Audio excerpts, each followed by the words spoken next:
Astoria, Oregon for 21 years. Also, I have extensive lived experience as an unsheltered resident of Clatsop County, and as such, I feel it is necessary to say something in response to what is being proposed. I do want to say that anything that I say here today is a personal opinion and not a professional one. Lots of people here know where I work. This is me and my own beliefs. Today I live a life full of opportunity and privilege, and while I may have roof, career, stability, and financial means, mental health and wellness, I recognize that what I actually have is luxury, and that luxury is the only thing that separates me from the unsheltered population.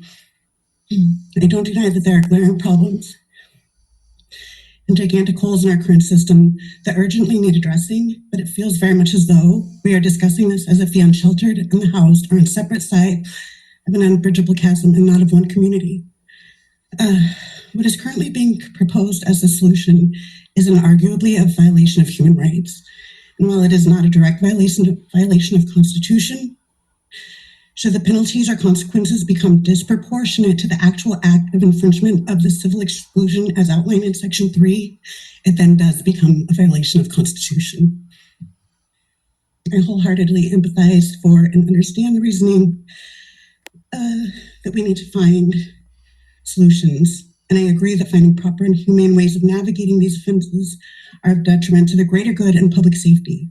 But might there potentially be found a more meaningful and effective response that prioritizes rehabilitation, remediation, reform, and inclusivity? On a personal note, I would like to say F feels very questionable, as one can never know the nature of events leading up to a downtown disorderly conduct. My own experience is that this violation has been sorely misunderstood and misconstrued as something that it most certainly was not. For example, response to bullying, threats, or harassment from the public. I strongly disagree that H, failure to control dangerous dogs. T, prohibited camping as provided in AC 5905 after receiving 3 citations in a 90-day period, camping, or U, storage of motor vehicles, personal property on streets provided after receiving 3 citations in a 90-day should be criminalized, as these are matters of life circumstance, not of criminal acts.